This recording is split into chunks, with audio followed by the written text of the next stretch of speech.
అదృష్ట రత్నాలయం జ్యువెల్స్ అదృష్ట రత్నం అష్టైశ్వర్యాలకు మహానిలయం.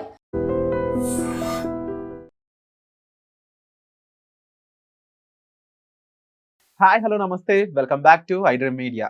ఒక పక్క గ్రీన్లాండ్ ని ఆక్యుపై చేసుకుంటారని చెప్పేసి ట్రంప్ ఉర్రూతలూగిస్తుంటే, ఇంకో పక్క ఇరాన్ వాళ్ళు కూడా అదే రకంగా వార్ కొనసాగిస్తూనే ఉన్నారు. అసలు ఈ యుద్ధాలు ఏంటి? దీనివల్ల గోల్డ్ ప్రైస్ ఏమో ఆకాశాన్ని అంటుతుంది. మరి దీనికంటూ ఒక ఫుల్ స్టాప్ లేదా? మరి 2026లో గోల్డ్ అనేది నెక్స్ట్ ఏ విధంగా మారబోతుంది? ఈ ఇంటర్నేషనల్ ఫ్యాక్టర్స్ అనేవి ఏ విధంగా గోల్డ్ ఇంకాస్త ఇంపాక్ట్ చేయబోతున్నాయి? ఈ విషయాన్ని కూడా మనకు తెలియజేయబోతున్నారు ఎనలిస్ట్ నరసింహ గారు. సార్తో మాట్లాడదాం.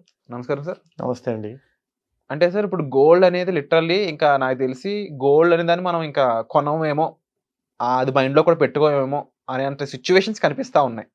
ఎందుకంటే 13,000 చిల్లర ఉంది గ్రాము, అది 20,000 కూడా అవుతుంది ఒక గ్రామ్ వాల్యూ అని అంటూ ఉన్నారు. కారణాలు చూస్తే ఇంటర్నేషనల్ గా జరుగుతున్న గొడవలు అలా ఉన్నాయి. అవును. సో మరి దీని మొత్తానికి నెక్స్ట్ కమింగ్ డేస్ లో ఏమేమి సిచ్యువేషన్స్ మనం చూడబోతున్నాము, దానికి తగ్గట్టు గోల్డ్ ఏ విధంగా వెళ్ళబోతుంది? కరెక్ట్. యాక్చువల్గా మనము మొన్న మాట్లాడుకున్నప్పుడు ఒక 2 weeks back or something, so విపరీతంగా పెరిగింది, కరెక్షన్ అవుతుంది అనుకున్నాం. దెన్ లాస్ట్ వీక్ వచ్చేసరికి కరెక్షన్ అవ్వకుండా మళ్ళీ గోల్డ్ పైకి వెళ్ళింది. ఎందుకంటే ఇన్స్టెబిలిటీ, మీరు అన్నట్టు political instability is a major reason ఇక్కడ. దాంతో ఇన్వెస్టర్స్ అందరూ గోల్డ్ మీద పెట్టేసి గోల్డ్ని ఎక్కువ డిమాండ్లోకి వెళ్ళిపోయేటట్టు చేస్తే ఆటోమేటిక్గా మనకి ఏమవుతుందంటే ప్రైసింగ్ పెరుగుతుంది. ఎందుకంటే గోల్డ్ సప్లై అనేది కాన్స్టెంట్గా ఉంటుంది కాబట్టి. సో ఇకనైనా నెక్స్ట్ మంత్ కన్నా, సరే ఫిబ్రవరి అంటే మ్యారేజ్ సీజన్ కదా, మార్చ్ ఏప్రిల్ కన్నా తగ్గుతుందేమో అని ఒక అంచనా అనుకున్నాం. బట్ ఏప్రిల్ వరకు అయితే పెరుగుతుందని. సో ఇప్పుడు థ్యాంక్స్ టు ట్రంప్ మనకు తెలిసి ఈ ఇయర్ ఎండింగ్ వరకు కూడా పెరుగుతూనే పోయేలాగా ఉండేట్టుంది. ఎందుకంటే ఇప్పుడు మీరు అన్నట్టు గ్రీన్లాండ్ సడన్గా కనిపించింది, దానికంటే ముందు వెనెజులా అయిపోయింది, గ్రీన్లాండ్ కనిపించింది, తర్వాత ఇరాన్ కనిపిస్తుంది. ఇప్పుడు దీంతో అవుతాడా ఇంకేమైనా లిస్ట్ ఉందో కూడా తెలియదు మనకి. అండ్ లాస్ట్ 1 yearలో మీరు చూస్తే 7 కంట్రీస్ మీద రకరకాల డైరెక్టెడ్ ఇండైరెక్ట్ అటాక్స్ చేశారు ట్రంప్ గవర్నమెంట్. ఇంకా ఎన్ని కంట్రీస్, 75 కంట్రీస్ వాళ్ళేమో ఇమిగ్రేషన్స్కి రాకూడదని చెప్పి ఒక లిస్ట్ ఇచ్చేసాడు. దాంట్లో చాలా వరకు పవర్లెస్ కంట్రీసే ఉన్నాయి. సో వాటిలో ఎక్కడైతే తనకి ఏదైనా మినరల్స్ అవసరం ఉందనో, లేదంటే మిలిటరీ అడ్వాంటేజ్ ఉంటే, లేదంటే ఏదైనా రేర్ ఎర్త్ మినరల్స్ లాంటివి కానీ, ఆయిల్ కానీ రిజర్వ్స్ ఉంటే, US has power to easily grab them. So ఎలాంటి ఎక్కడ జరిగినా ఆటోమేటిక్ ఎఫెక్ట్ చివరికి దేని మీదకి వస్తుంది అంటే గోల్డ్ మీదకి. ఎందుకంటే gold is getting reserved by people, invested by people, and central banks కూడా రిజర్వ్ చేసుకుంటూ ఉన్నాయి. సో ఓవర్ బాట్ స్టేజ్కి వచ్చేసింది గోల్డ్. అంటే అతి ఎక్కువ కొనేస్తున్నారు ఎవరు? ఇన్వెస్టర్స్ ఇన్వెస్ట్ చేయడం కానీ, ప్లస్ మనకేమో ఇండియాలో పెళ్ళి అయితే గోల్డ్ లేకుండా పెళ్లి చేయకూడదనే సెంటిమెంట్ పడిపోయింది. పొరపాటు ఎవరైనా గోల్డ్ పెట్టకుండా పెళ్లి చేస్తాను అంటే అది ఎలా ఉంటుందంటే హత్య చేసిన దానికన్నా మహాపాపం లాగా ఫీల్ అవుతారు మనం. మరి రాను రాను మీరు అన్నట్టు ఇలాగే కంటిన్యూ ఒక 4-5 years జరిగితే నాకు తెలిసి మెల్లగా ఒక హెజిటేషన్ వస్తుందేమో జనాలు, ఇనర్షియా, అసలు గోల్డ్ ఎందుకు అవసరమా, గోల్డ్ లేకుండా కూడా పెళ్లి చేసుకోవచ్చు కదా. ఎందుకంటే ఇప్పుడు క్యాస్ట్ నోబార్ పెళ్లిళ్ళు జరుగుతున్నాయి, ఏజ్ నోబార్ పెళ్లిళ్ళు జరుగుతున్నాయి, రీమ్యారేజ్ నోబార్ పెళ్లిళ్ళు జరుగుతున్నాయి. సో గోల్డ్ నోబార్ పెళ్లిళ్ళు కూడా జరుగుతాయేమో. అంటే మనిషికి విసుగు వచ్చేసి తప్పదు అదే ఒక స్టేజ్కి వెళ్ళిపోతే, అని ఇంకా రాలేదులేండి నాకు తెలిసి ఇంకొంచెం 20-30% ఉంది. కంటిన్యూస్గా ఇదే ఒక 5 years జరిగింది అనుకోండి. ఇప్పుడు మీరు అన్నట్టు 2 లక్షలు అయింది, అలా 3, 4, 5, 6 లక్షలకు పోయింది అనుకుందాం. పోదు, it never happens so easily. But జరిగింది అనుకుంటే నో ఛాన్స్, అప్పుడు ఇంకా అవసరం లేదంటాడు బేసికల్లీ. ఇంకా ఎందుకు గోల్డ్ వద్దు ఏమొద్దు, అదేదో చిన్నప్పుడు అనేవాళ్ళు. బ్రహ్మం గారు చెప్పారు, పుత్తడి కన్నా ఇత్తడి ముద్ద అవుద్ది, ఎందుకంటే ఇత్తడి ఈజీగా దొరుకుద్దిగా, చూడడానికి ఏమో పుత్తడి లాగే ఉంటుంది. ఇంకా అట్లా చేసుకుంటారేమో. ఇప్పుడు 9 carat వచ్చింది గోల్డ్, 24 carat కొనలేము, 22 carat కొనలేము అన్న వాళ్ళు 9 carat గోల్డ్ కొంటున్నారు. ఆ 9 carat గోల్డ్ కొంటే లాభం లేదని తెలిసి కూడా ఏదో ఒక గోల్డ్ వేసుకున్నాం కదా, 9 carat 4 carat అవుద్ది, లేదా 0 carat కూడా అవుతుంది. 0 carat అంటే గోల్డ్ ఉండదు అది. కాకపోతే ఈ 1 yearలో మాత్రం యాజ్ మొన్న అనుకున్నట్టు ప్రిడిక్షన్ చేయగలుగుతాం కానీ ప్రాబిలిటీ వైజ్గా గోల్డ్ పెరిగే ఛాన్సెస్ ఎక్కువ ఉన్నాయి. కాకపోతే ఇన్వెస్ట్మెంట్ పరంగా చూస్తే మాత్రం లాంగ్ టర్మ్లో ఎప్పుడు గోల్డ్ బెటరే. కానీ పెళ్ళికి కొనాలంటే లాస్ట్ ఇయర్ కొన్ని పెళ్లి చేసిన వాళ్ళు ఇప్పుడు చాలా అదృష్టవంతులుగా ఫీల్ అవుతుంటారు. ఇప్పుడు 20 లక్షలు గోల్డ్ కొన్నారనుకోండి, ఈ రోజుగా 40 లక్షలు. అవును. అంటే సార్, ఇప్పుడు ఇంక గోల్డ్తో పాటుగా ముఖ్యంగా ఇలాగే ట్రంప్ డెసిషన్స్ ఉన్నట్లయితే, ట్రంప్ దేశంలో అంటే అమెరికాలో ఉన్న జనాలు వాళ్ళ ఇష్యూ కూడా చాలా హెవీగా పెరిగిపోతుంటుంది. ముఖ్యంగా వాళ్ళు ప్రతి వస్తువు ఏదైతే కొంటున్నారో, ఇంపోర్టెడ్గా వచ్చిన వస్తువులు, వాటి మీద tax end of the day అమెరికన్సే కడుతున్నారు. అవును. ఇప్పుడు ఎవరి కోసం అయితే మేక్ అమెరికా గ్రేట్ అగైన్ అనో, లేకపోతే అమెరికన్స్కి నేను నెక్స్ట్ లెవెల్ లైఫ్ చూపిస్తానని ట్రంప్ ఎవరైతే ఉన్నాడో, ఇప్పుడు నిజంగా అతని వల్లే కష్టాల పాలవుతున్నారు వాళ్ళంతా. సో ఎటువంటి తిరుగుబాటు రాదంటారు అమెరికాలో? ప్రతిదానికి ఒక బ్రేక్ పాయింట్ అని ఉంటుంది. ఇందాక మనం అనుకున్నట్టు గోల్డ్ 6,00,000 7,00,000 తగ్గితే మాత్రం ఒక బ్రేక్ పాయింట్ అయినట్టే. అక్కడ కూడా ఏంటంటే కొన్ని రోజుల వరకు నమ్ముతారు. మీరు కష్టపడండి, మీ దేశం కోసం కష్టపడితే మీరే బాగుపడతారు అది ఇది అని నమ్ముతారు. కానీ ఒక బ్రేక్ పాయింట్ అనేది వచ్చేసరికి they to understand that it is not easy to live.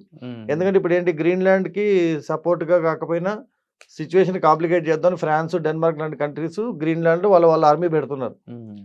అంటే యుఎస్ గెలుద్దామని కాదు, వాళ్ళని అటాక్ చేసి యుఎస్ ఇన్ని కంట్రీస్ని అటాక్ చేసినట్టు అవుద్ది కదా, యుఎస్ ఆగుతుందేమో అని. ఈ కంట్రీస్ మీద అన్నిటి మీద టారిఫ్స్ పెంచుతా అంటున్నాడు. టారిఫ్ పెంచడం అంటే అర్థం ఏంటి? వాళ్ళు ఇంపోర్ట్ చేయాలన్నా ఎక్స్పోర్ట్ చేయాలన్నా they have to bear the tax.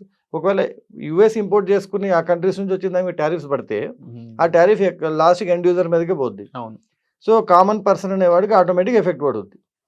So ఏదో అనుకుంటారు టారిఫ్ వేసేసి వాళ్ళు భయపడతారని, కానీ ఏదో ఒక టైంలో కనుక నిజంగా ఇప్పుడు రూపాయి వస్తువుని 10 రూపాయలు పెట్టి కొనమంటే ఈవెన్ ఎంత దేశభక్తులు యుఎస్ సిటిజన్ అయినా కొనలేడు, ఎందుకంటే దట్స్ రియాలిటీ. అట్లా జరిగిన బ్రేక్ పాయింట్ వచ్చేంత వరకు మరి ట్రంప్ ఉంటాడు లేదు తెలీదు. కానీ నేను లాస్ట్ వీక్లో అన్నట్టే ట్రంప్ ఉన్న ఈ 2 ఏళ్ళు కూడా ఇంకా ఇట్లాంటి విచిత్ర విన్యాసాలు చాలా చూస్తాం మనము. అంటే తనకి పోయేదేం లేదండి. ఇంకా నెక్స్ట్ టైం మళ్ళీ ఎట్లా ప్రెసిడెన్షియల్ ఎలక్షన్లో పాల్గొనడానికి లేదు. లాస్ట్ టర్మ్ ఇది, ఎందుకంటే సెకండ్ టైం వచ్చేసాడు. So he wants to just experiment what ever whims and fancies అంటాం. విమ్స్ అండ్ ఫ్యాన్సీస్ అంటే ఇప్పుడు ఒక డైరెక్టర్ బ్రెయిన్లో ఉన్నవన్నీ విఎఫ్ఎక్స్లో చూపించేసినట్టు మనకి రియల్ లైఫ్లో విఎఫ్ఎక్స్ చూపిస్తున్నారు మనకి అవతార్ సినిమాలాగా. సో అంటే నిజంగా ఒక కంట్రీ, ఒక మేజర్ కంట్రీ ఎవరి డాలర్ మీద అయితే మనం డిపెండ్ అయ్యి అన్ని దేశాలు కూడా బతుకుతున్నాయో, నిజంగా ఇప్పుడు ఆ దేశం ఇలాంటి పరిస్థితుల్లో ఉన్నప్పుడు ఆల్టర్నేటివ్ కరెన్సీగా గోల్డ్ చూస్తున్నారు కాబట్టి ఇలా జరుగుతుంది.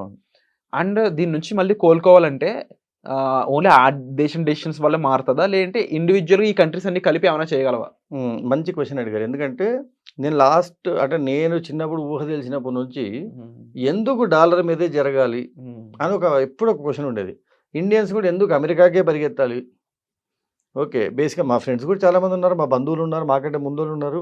ఇప్పుడు కూడా నెక్స్ట్ టైం కూడా ఎవరికైనా వీసాస్ ఈజీగా ఇస్తాను అని అమెరికా వాడు అంటే వెళ్ళే ఇండియన్స్ 80-90% ఉంటారు. ఓపెన్గా చెప్పాలంటే స్టిల్ ఇప్పుడైతే H1 ఆపారని బాధపడుతున్నారు. కానీ అంటే ఇప్పుడు వాడి మనస్తత్వం అంటే తెలిసిపోయింది మనకి. వాడి ఇంటికి పిలిచాడు, అన్నం పెడుతున్నాడు, కానీ అవసరమైతే మీ నెత్తినే బండరాయేస్తా అంటున్నాడు. అయినా నువ్వు డబ్బులు ఇచ్చినంత వరకు చాలు స్వామి, నేను డబ్బులు సంపాదించుకుంటా అన్నట్టే వెళ్ళి లాస్ట్కి వాడిని పెద్దన్నం చేసింది ఎవరు? వేరే వాళ్ళందరూ. బేసికలీ అసలు అమెరికా అంటే మోస్ట్ డెవలప్డ్ కంట్రీ అని ఫీల్ అయింది ఎవరు? మనమే. అమెరికా అంత అద్భుతంగా ఉండడానికి కూడా కారణం ఎవరు? వేరే దేశాల వాళ్ళందరూ వాళ్ళకి హెల్ప్ చేయడమే. ఆ బ్రెయిన్స్ అని వాళ్ళ దేశాలకు హెల్ప్ చేసుకుని ఉంటే యూటోపియన్గా ఆలోచిస్తే కొంచెం మనం అన్ని దేశాలు కూడా బాగుపడేవేమో. బట్ ఆ టైంలో అందరూ కూడా షార్ట్ టర్మ్ ఆలోచించారు. ఈ 20 years నేను సంపాదించుకుంటే ఇప్పుడు కూడా అక్కడ సెట్ అవ్వకపోయినా పర్లేదు, 5 ఏళ్ళు సంపాదించుకొని వచ్చేస్తాను. మళ్ళీ ఎక్కడికి వచ్చేస్తావు నువ్వు? ఇండియాకే. అమెరికాలో సంపాదించిన ఆస్తి ల్యాండ్ ఎక్కడ కొంటావు నువ్వు? ఇండియాలోనే ఆబ్వియస్లీ, ఎందుకంటే ఇక్కడ మనకి ఈజీ. సో మీరు అన్నది పాయింట్ ఏంటంటే అతన్ని మీదే డిపెండ్ అవ్వాలి అని ఒక 40-50 ఏళ్ళు ఏదైతే చేశారో దాంతో ఆటోమేటిక్గా వాళ్ళు ఏమైందంటే over confidence, over looking each other, నువ్వెవరు నాకు అన్నట్టు అయిపోయింది. అట్లీస్ట్ ఇప్పుడు మీరు అన్నట్టు ఆల్టర్నేట్గా గోల్డ్ వచ్చింది. ఇప్పుడైనా కనీసం అంటే ట్రంప్ చేసే ఒక మంచి పని జరగొచ్చేమో ప్రపంచంలో, ఇలాగే అన్ని కంట్రీస్ సచాచడం మొదలు పెడితే అట్లీస్ట్ మిగతా అన్ని కంట్రీస్ కలిసి అసలు యుఎస్ ఎవడయ్యా, యుఎస్ని బ్యాన్ చేద్దాం, కొన్ని రోజులు కష్టపడవచ్చు, వాడిని బ్యాన్ చేయండి, వాడి కరెన్సీ కూడా సంబంధం లేదు, యుఎస్ పాస్పోర్ట్తో ఏ కంట్రీకైనా వెళ్ళొచ్చని ఉంటుంది. ఇప్పుడు దాన్ని తీసేయండి. మహా అంటే ఏం చేస్తాడు? యుద్ధాలు చేస్తాడు. అన్ని కంట్రీస్ కలిసి నిలబడితే ఒక కంట్రీ మీద వాడు ఒక్కడ అందరి మీద యుద్ధం చేయలేడుగా. అది జరిగితే కనీసం అమెరికా కాస్త లేదులే నేను కూడా కొంచెం ఓవర్ యాక్షన్ తగ్గించుకోవాలి అని అర్థమవుద్ది. కానీ అది జరగాలంటే చాలా కష్టం. చాలా కష్టం. ఎంతమంది మైండ్స్ అంటే too many brains spoil the బ్రాత్ అని. కరెక్ట్. అందరినీ ఒక తాటి ఎవరికి వాళ్ళకి ఒక ఈగో ఉంటుంది. అందరిని ఒక తాటి మీదకి తీసుకురావడం అంత ఈజీ కాదు. బట్ అలాంటి వాళ్ళకి బుద్ధి చెప్పాలంటే ఇలాంటి జరిగితే పాసిబిలిటీ లేదు. So it is kind of situation. So మరి ఈ ఎపిసోడ్ మీద మీ అభిప్రాయం ఏంటి? ముఖ్యంగా ట్రంప్ వ్యక్తిత్వం, ట్రంప్ తీరుపై మీ అభిప్రాయం ఏంటి? పెరుగుతున్న గోల్డ్ పై మీ అభిప్రాయం ఏంటి? తప్పకుండా కామెంట్ సెక్షన్ లో షేర్ చేసుకోండి. వచ్చే ఎపిసోడ్ లో మళ్ళీ కలుద్దాం మరిన్ని ఇంట్రెస్టింగ్ విషయాలతో. Thank you so much sir. Thank you అండి.